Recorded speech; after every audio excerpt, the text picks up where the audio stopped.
Exclusive field report. బంగ్లాదేశ్లో హిందూ సాధువు చిన్మయ్ కృష్ణదాస్కు లభించని ఊరట.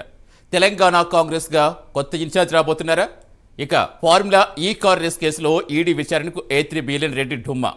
ఏపీ కేబినెట్ కీలక నిర్ణయాలు. ఈ అంశాలపై ఢిల్లీ నుంచి కళ, హైదరాబాద్ నుంచి నాగేంద్ర కుమార్, గుంటూరు నుంచి రవికృష్ణ రిపోర్టర్స్ ఫీల్డ్లో సిద్ధంగా ఉన్నారు. ముందుగా నాగేంద్రతో ఇంటరాక్ట్ అవుదాం. తెలంగాణ కాంగ్రెస్ ఇన్ఛార్జ్ దీపాదాస్ మున్షిపై వేటు పడినట్టుగా ప్రచారం జరుగుతోంది. తెలంగాణలో పార్టీ నిర్మాణంపై ఏఐసీసీ ఫోకస్ చేసింది. ఈ క్రమంలో తెలంగాణ కాంగ్రెస్ ఇన్ఛార్జ్ను మార్చాలనే ఆలోచనలో అధిష్టానం ఉన్నట్టుగా తెలుస్తోంది. ఈ నెలాఖరులోపే కొత్త ఇన్ఛార్జ్ వచ్చే అవకాశం ఉంది. తెలంగాణతో పాటుగా కేరళ కాంగ్రెస్ ఇన్ఛార్జిగా దీపాదాస్ మున్షి ఉన్నారు. ఆమె తీరుపై కొందరు నేతలు అసంతృప్తిగా ఉన్నారని అధిష్టానికి ఫిర్యాదు అందినట్టుగా ప్రచారం సాగుతోంది. సో నాగేంద్ర, ఎలా చూడాలంటే ఎవరి పేరు ప్రముఖంగా వినిపిస్తున్నాయి? దీపాదాస్ మున్సిపై ఎవరు ఫిర్యాదు చేసినట్టు ఏం జరుగుతోంది అనుకోవాలి తెలంగాణ కాంగ్రెస్లో? Phone cut అయిపోయిందన్న.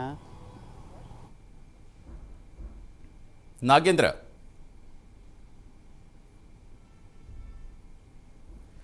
రైట్, ఢిల్లీకి వెళ్దాం. అక్కడ ఇస్కాన్ ప్రతినిధి హిందూ సాధువు చిన్మయ్ కృష్ణదాస్ కు బంగ్లాదేశ్ కోర్టు బెయిల్ తిరస్కరించింది.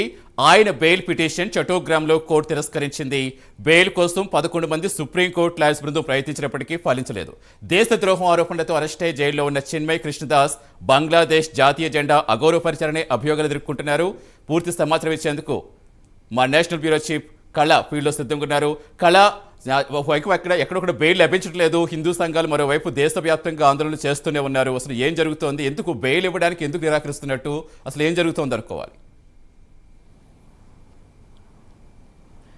సతీష్, చాలా నాటకీయ పరిణామాలు ఈరోజు జరిగాయని చెప్పవచ్చు. బంగ్లాదేశ్ కోర్టుకు సంబంధించినటువంటి ఇస్కాన్ మాజీ అంటే అక్కడ ఒక ప్రత్యేకమైనటువంటి గురువు కొన్ని సంవత్సరాలుగా అక్కడే ఉంటున్నాడు, చిన్మయ్ కృష్ణదాస్.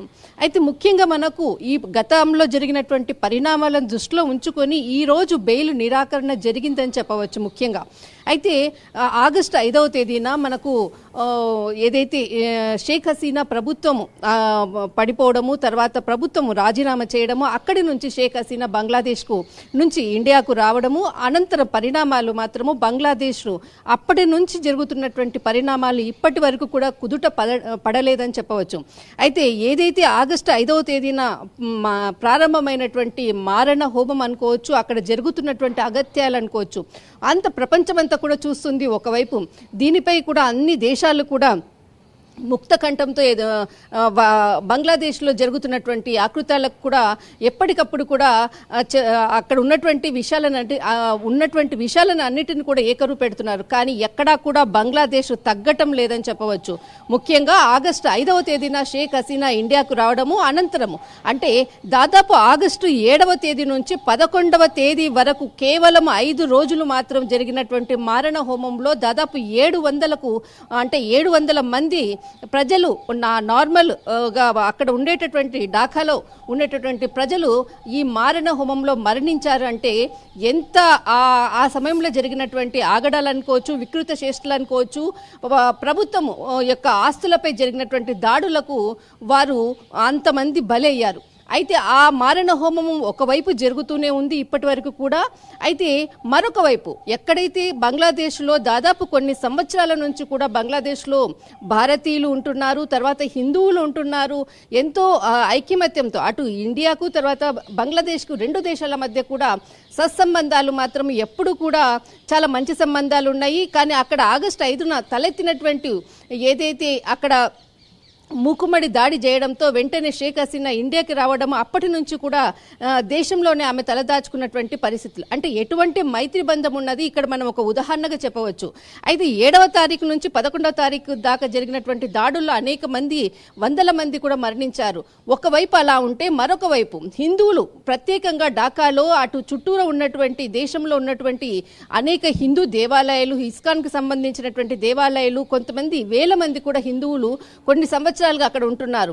అయితే ఇస్కాన్కి సంబంధించినటువంటి ఎవరైతే గురువు ఉన్నారో చిన్మయ్ కృష్ణదాస్ అక్కడ బంగ్లాదేశ్ జాతీయ జెండాను అవమానించాడు అంటూ దేశద్రోహం కింద ఆయనపై నవంబర్ 25వ తేదీన కేసు నమోదు చేశారు. ఆయన ప్రయాణిస్తున్నటువంటి ఏదైతే విమానాశ్రయం అంతర్జాతీయ విమానాశ్రయము ఆ షాజ్లాల్ అంతర్జాతీయ విమానాశ్రయంలో ఆయనను అరెస్టు చేయడం అన్నది ఇక్కడ చాలా కీలకమైనటువంటి అంశం.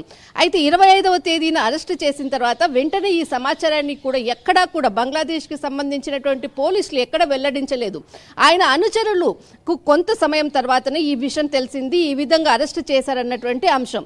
దాదాపు 25వ తేదీన అరెస్టు చేశారు. 26వ తేదీన వరకు కూడా బెయిల్ కొరకు ట్రై చేశారు, బెయిల్ రాలేదు.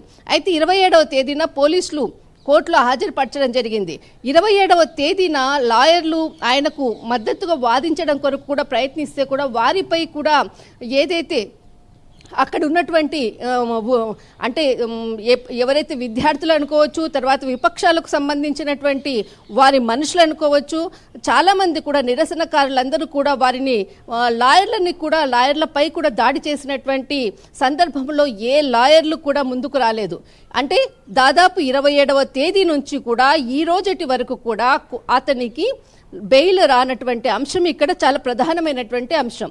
27వ తేదీ నుంచి కూడా ఇప్పటి వరకు కూడా ఏ లాయర్లు ముందుకు రాకపోవడము, తర్వాత డిసెంబర్ 3వ తేదీన ప్రాసిక్యూషన్ కోర్టులో సమర్పించినటువంటి నివేదిక ప్రకారంగా ఆ రోజు కూడా అతని వైపును వాదించడానికి ఎవరు లాయర్లు రాకపోవడంతో కోర్టు ఈ రోజు 2వ తేదీన ఆ కోర్టుకు సంబంధించినటువంటి తేదీ ఖరారు చేయడం జరిగింది. అప్పటి నుంచి ఇప్పటి వరకు కూడా మారణ హోమం ఒకవైపు జరుగుతూనే ఉంది. ఒకవైపు ఆయనకు బెయిల్ రాకుండగా చాలామంది విశ్వ ప్రయత్నాలు చేస్తూనే ఉన్నారు. హిందువులపై దాడులు జరుగుతున్నాయి, అది ఒకవైపు జరుగుతూనే ఉంది. కానీ ఈరోజు జరిగినటువంటి ఏదైతే కోర్టులో జరిగినటువంటి సన్నివేశాలు అనుకోవచ్చు, ఆయన అంటే మనకు ఇండియా నుంచి కూడా కొంతమంది సుప్రీంకోర్టుకు సంబంధించినటువంటి లాయర్లు 11 మంది కూడా ఈ కేసు నిమిత్తంనే దాదాపు 10 రోజుల నుంచి కూడా అక్కడే బంగ్లాదేశ్లో ఉంటూ అక్కడ ఉన్నటువంటి ఆయనకు సంబంధించినటువంటి పూర్తి సమాచారాన్ని కూడా తీసుకొని తనకు బెయిల్ వచ్చే విధంగా కూడా కొంత అక్కడ హోంవర్క్ కూడా చేసినటువంటి సందర్భం ఉంది. అయితే ముఖ్యంగా ఆయనకు సపోర్ట్ చేసినటువంటిది మనకు ఇక్కడ బంగ్లాదేశ్లో ఆయన ఒక సంస్థ ఆర్గనైజేషన్ ఉంది.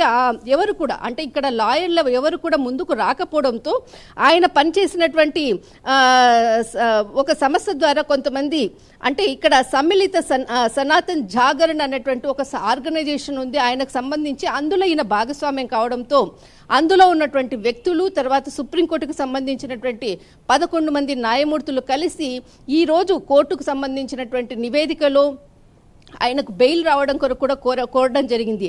ఆయన ఒకవైపు డయాబెటీసు తర్వాత అనారోగ్య కారణాలతోటి ఆయనకి త్వరగా బెయిల్ ఇవ్వాలని కోరారు. కానీ ఎక్కడా కూడా దీనికి సంబంధించినటువంటిది వాదనలు అరగంట పాటు సాగాయి. కానీ బంగ్లాదేశ్ కోర్టుకు సంబంధించి లాయర్ అంటే ఏదైతే తీర్పు మాత్రము అంటే బెయిల్ ఇవ్వడానికి నిరాకరించింది.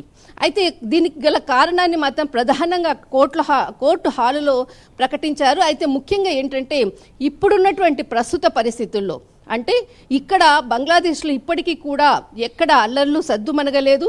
ఇంకా ఇక్కడ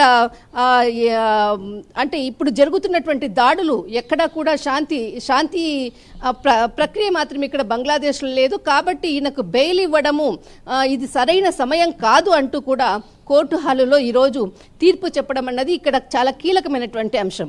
ఇదే అంశాన్ని అంటే ఢిల్లీ రాజధానిలో గత నెలలో ఏదైతే 25వ తేదీన చిన్మయ్ కృష్ణదాస్ అరెస్ట్ కావడము, 28, 29వ తేదీన ఇక్కడ డిప్యూటీ సీఎం పవన్ కళ్యాణ్ గారు కూడా ఢిల్లీకి రావడము, మొట్టమొదటిసారిగా చిన్మయ్ కృష్ణదాస్కి సంబంధించిన అంశాన్ని జాతీయ మీడియా వేదికగా మొట్టమొదటిసారిగా కూడా దాన్ని ప్రస్తుతించింది కూడా డిప్యూటీ సీఎం పవన్ కళ్యాణ్ గారు. అయితే అప్పటి నుంచి కూడా ఈ అంశాన్ని జాతీయ నేషనల్ మీడియా అంతా కూడా దీన్ని హైలైట్ చేస్తూ అక్కడ జరుగుతున్నటువంటి దాడులను అన్నిటిని కూడా చెప్పడం అన్నది ఇక్కడ చాలా కీలకం. అయితే ఈరోజు బెయిల్ నిరాకరణ అన్నది కూడా ఇక్కడ చాలా ముఖ్యమైనటువంటి అంశం. మరి బెయిల్ ఎప్పుడు వస్తుందా ఏంటి అన్నది కూడా ఇంకా పూర్తి సమాచారం రావాల్సి ఉంది. సతీష్. రైట్, థ్యాంక్ యూ కళ.